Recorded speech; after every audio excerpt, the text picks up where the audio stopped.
Morning voice എന്ന അനുഗ്രഹീത പ്രോഗ്രാമിലേക്ക് ഏവർക്കും സ്വാഗതം. ദൈവനാമമഹത്വത്തിനായി ഒരു ഗാനം നമുക്കിപ്പോൾ ശ്രവിക്കാം.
ഇന്ന് നമ്മോട് വചനത്തിൽ നിന്ന് സംസാരിക്കുന്നത് കർത്താവിൻ്റെ പ്രിയദാസൻ ജെയിംസൺ തോമസ് നെടുമ്പാശ്ശേരി.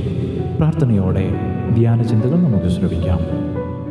ഉൽപ്പത്തി പുസ്തകം 41 അധ്യായത്തിലൂടെയുള്ള ആത്മീയ യാത്ര നാം തുടരുകയാണ്.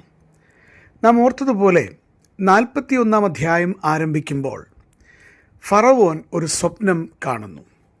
അത് വാസ്തവത്തിൽ ദൈവത്തിൻ്റെ വ്യക്തമായ ഇടപെടലാണ് എന്ന് നാം ഓർക്കുകയുണ്ടായി. എന്തിനു വേണ്ടി? തൻ്റെ ദാസനായ യോസഫ് കുണ്ടറയിൽ കാരാഗൃഹത്തിൽ കിടക്കുകയാണ്. ആ കാരാഗൃഹത്തിൽ കിടക്കുന്ന യോസഫിനോട് ബന്ധപ്പെട്ട ദൈവിക പദ്ധതികൾ നിവർത്തിക്കപ്പെടേണ്ടതിനാണ് സ്വർഗത്തിലെ ദൈവം ഫറവോന് ആ സ്വപ്നം കാണിച്ചത് എന്നുള്ളത് നാം വളരെ വ്യക്തമായി ഓർത്ത വിഷയമാണ്. അങ്ങ് ശ്രദ്ധിക്കുന്നത് മോർണിംഗ് വോയിസ് എന്ന ആത്മീയ ശുശ്രൂഷയാണ്. ഉൽപ്പത്തി പുസ്തകത്തെ അധികരിച്ചുള്ള 323 എപ്പിസോഡിലേക്ക് ഹാർദമായി സ്വാഗതം. നാം ഓർത്തതുപോലെ ഈ സ്വപ്നം ഫറവോന് കാണിച്ചു കൊടുക്കുമ്പോൾ ദൈവത്തിന് വ്യക്തമായ പദ്ധതികളുണ്ട് എന്നുള്ളത് കാണുവാൻ കഴിയുന്നു. അതിൽ ഒടുവിലായി നമ്മൾ ഓർത്തു നിർത്തിയത് ഈ സ്വപ്ന വ്യാഖ്യാനമാണ് യോസഫിനെ ഈ പറയുന്ന ഈജിപ്ഷ്യൻ സാമ്രാജ്യത്തിൻ്റെ അത്യുന്നത അധികാര ശ്രേണിയിലേക്ക് ഉയർത്തിയത്. ദൈവത്തിൻ്റെ പദ്ധതികൾ എത്ര വിസ്മയാവഹങ്ങളാണ്. ദൈവം ഫറവോന് സ്വപ്നം കാണിച്ചു കൊടുക്കുമ്പോൾ ആരുടെയെങ്കിലും മനസ്സിൽ ഇങ്ങനെ ഒരു ചിത്രമുണ്ടായിരുന്നുവോ? ഇത് നിമിത്തം, ഇതിൻ്റെ വ്യാഖ്യാനം നിമിത്തം യോസഫ് എന്ന യൗവനക്കാരനായ മഹാഭക്തൻ ഈജിപ്ഷ്യൻ സാമ്രാജ്യത്തിൻ്റെ ഉയർന്ന ശ്രേണിയിലേക്ക്, 2ാം പദവിയിലേക്ക് ഉയർത്തപ്പെടുമെന്ന് മനുഷ്യൻ ചിന്തിക്കാത്തതാണ് സ്വർഗത്തിലെ ദൈവം കരുതി വയ്ക്കുന്നത് എന്നുള്ളത് മറപ്പാൻ പാടുള്ളതല്ല. മൂന്നാമത്തേതായ ദൈവത്തിൻ്റെ ഉദ്ദേശം ഫറവോനെ സ്വപ്നം കാണിക്കുമ്പോൾ എന്താണ് എന്നുള്ളത് ഇന്ന് നാം ചിന്തിക്കാനായിട്ട് പോവുകയാണ്. അതിനെക്കുറിച്ച് ഓർക്കുമ്പോൾ ഇങ്ങനെ ഞാൻ പറയട്ടെ, സകലത്തെയും നിയന്ത്രിക്കുന്ന ജീവനുള്ള ദൈവത്തെക്കുറിച്ച് ഫറവോൻ മനസ്സിലാക്കാൻ വേണ്ടിയാണ്. വാസ്തവത്തിൽ 39 വാക്യം വായിക്കുമ്പോൾ ഇക്കാര്യം അല്പം കൂടെ വ്യക്തമാക്കപ്പെടുന്നുണ്ട്. നമ്മളിങ്ങനെ വായിക്കുന്നു, 41 അധ്യായം ഉൽപ്പത്തി പുസ്തകം 39 വാക്യത്തിൽ, പിന്നെ ഫറവോൻ യോസഫിനോട്, ദൈവം ഇതൊക്കെയും നിനക്ക് വെളിപ്പെടുത്തി തന്നതുകൊണ്ട്. വാസ്തവത്തിൽ ഫറവോന് യോസഫിൻ്റെ ദൈവത്തെക്കുറിച്ച് എത്രമാത്രം അറിയാം എന്നുള്ളത് എനിക്ക് പറയുവാൻ അറിഞ്ഞുകൂടാ.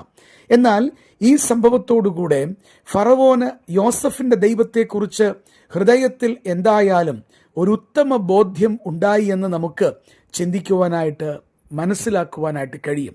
ഇവിടെയാണ് ദൈവപൈതങ്ങളായ നമ്മോടുള്ള ദൈവത്തിൻ്റെ ആഹ്വാനം കാണുവാൻ കഴിയുന്നത്.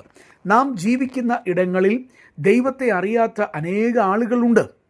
അവരുടെ മധ്യത്തിൽ നമ്മുടെ ദൈവത്തെക്കുറിച്ച്, അത്യുന്നതനായ ദൈവത്തെക്കുറിച്ച്, ഏക സത്യ ദൈവത്തെക്കുറിച്ച് ഉത്തമമായൊരു ബോധ്യം നൽകുവാൻ ദൈവം വ്യക്തമായിട്ട് ആഗ്രഹിക്കുന്നുവെന്നുള്ളത് മറക്കുവാൻ പാടുള്ള വിഷയമല്ല. അത് ഒരു ദൈവ പൈതലിനെ സംബന്ധിച്ചിടത്തോളം അവൻ്റെ ജീവിതത്തിൻ്റെ പ്രഥമ ദൗത്യമായിട്ട് മനസ്സിലാക്കുവാൻ കഴിയേണ്ടതാണ്. യോസഫിൻ്റെ ജീവിതമൊന്ന് പഠിച്ചു നോക്കുക. അദ്ദേഹത്തിൻ്റെ ജീവിതത്തിൻ്റെ എല്ലാ മേഖലകളിലും സ്വർഗത്തിലെ ദൈവം നിറഞ്ഞ് നിൽക്കുന്നതായിട്ട് കാണുവാൻ കഴിയുന്നുണ്ട്. അതുകൊണ്ടാണല്ലോ 41 അധ്യായത്തിൽ യോസഫിനെ കണ്ടയുടൻ തന്നെ ഇവിടെ ഇതാ ഫറവോൻ പറയുന്ന വാക്ക് ഹൃദയത്തിലേക്ക് വരേണ്ടുന്നത്, ദൈവാത്മാവുള്ള ഇവനെപ്പോലെ, ഈ മനുഷ്യനെ പോലെ മറ്റൊരുത്തനെ കണ്ടുകിട്ടുമോ? ദൈവത്തിൻ്റെ ആത്മാവുള്ള ഒരു മനുഷ്യനാണ് എബ്രായരുടെ ദൈവം, ജീവനുള്ള ദൈവമാണ് എന്ന് യോസഫിൻ്റെ ജീവിതത്തിലൂടെ ഇവിടെ വ്യക്തമായി ഫറവോന് മനസ്സിലാക്കുകയാണ്. എന്നാൽ ഞാൻ ഓർമ്മപ്പെടുത്തട്ടെ, നമ്മുടെ ജീവിതങ്ങൾ കാണുന്നവർ അങ്ങനെ പറയുമോ? നമ്മെ കാണുന്നവർ നമ്മുടെ ഹൃദയത്തിൽ ജീവനുള്ള ദൈവമുണ്ടെന്നും ഏക സത്യദൈവമുണ്ടെന്നും നമ്മുടെ ജീവിതങ്ങളിൽ നാം ദൈവാത്മാവുള്ള മനുഷ്യരാണെന്നും അവർക്ക് മനസ്സിലാക്കുവാൻ കഴിയുമോ? അങ്ങനെ മനസ്സിലാക്കണമെങ്കിൽ യോസഫ് ജീവിച്ചതുപോലെ ഭക്തന്മാരായി പാപത്തെ വെറുത്തുകൊണ്ട് ദൈവത്തിൻ്റെ ഇഷ്ടത്തിന് ആദ്യത്തെ സ്ഥാനം കൊടുത്ത് ജീവിക്കുന്നവരായി നാം മാറേണ്ടുന്ന ആവശ്യമുണ്ട്. ഞാനിങ്ങനെ ചിന്തിക്കുകയുണ്ടായി, പ്രാകൃത മനുഷ്യനായ ഫറവോന് വാസ്തവത്തിൽ ദൈവത്തെ എത്രമാത്രം മനസ്സിലാക്കിയിട്ടുണ്ട്? അതൊരു ചോദ്യചിഹ്നമാണ്. അത് നമുക്ക് വ്യക്തമാക്കപ്പെട്ടിട്ടില്ല. ഈ ദൈവത്തെ ഹൃദയത്തിൽ ഏറ്റെടുത്തിട്ടുണ്ടോ? അതും നമുക്ക് അറിഞ്ഞുകൂടാ. എന്നാൽ മറ്റൊരു ചിന്ത ഹൃദയത്തിലേക്ക് വരാറുണ്ട്. 47 അധ്യായം ഉൽപ്പത്തി പുസ്തകത്തിലേക്ക് വരുമ്പോൾ ഫറവോൻ 2 വട്ടം യോസഫിൻ്റെ പിതാവായ യാക്കോബിൻ്റെ മുൻപിൽ അനുഗ്രഹത്തിനായി ശിരസ് കുനിക്കുന്നത് നമുക്ക് കാണുവാൻ കഴിയുന്നു. നാം ഇങ്ങനെയാണ് 8 വാക്യത്തിൽ വായിക്കുന്നത്, യാക്കോബ് ഫറവോനെ അനുഗ്രഹിച്ചു. 10 വാക്യം 47 അധ്യായത്തിൽ യാക്കോബ് ഫറവോനെ പിന്നെയും അനുഗ്രഹിച്ചു എന്നും കാണുവാൻ കഴിയുകയാണ്. ഇവിടെ ഫറവോൻ എന്ന് പറയുന്ന ഈജിപ്ഷ്യൻ സാമ്രാജ്യത്തിൻ്റെ മുടിചൂടാ മന്നൻ, അവരുടെ കണ്ട ദൈവമായ ഫറവോൻ എന്തുകൊണ്ടാണ് യാക്കോബ് എന്ന ദൈവഭക്തന് മുൻപാകെ അനുഗ്രഹത്തിനായി അത് വാങ്ങുവാൻ തയ്യാറായി നിന്നത്? അതിൻ്റെ ചിന്ത എന്ന് പറയുന്നത് വാസ്തവത്തിൽ ഈ എബ്രായരുടെ ദൈവത്തെ, യോസഫിലൂടെ താൻ മനസ്സിലാക്കിയ ദൈവത്തെക്കുറിച്ചുള്ള ഒരു അഗാധമായ ബോധമാണ് എന്ന് നമുക്ക് ന്യായമായും ചിന്തിക്കാം. എന്നാൽ എത്രത്തോളം അത് ദൈവസന്നിധിയിൽ ഒരു ശരിയായ തലത്തിലേക്ക് വന്നു എന്ന് നമുക്ക് പറയുവാനായിട്ട് കഴിയുകയില്ല. എന്നെ ശ്രദ്ധിക്കുന്ന ഓരോ പ്രിയപ്പെട്ടവരും ഇതൊരു വലിയ ദൗത്യമായിട്ട് ഏറ്റെടുക്കണം.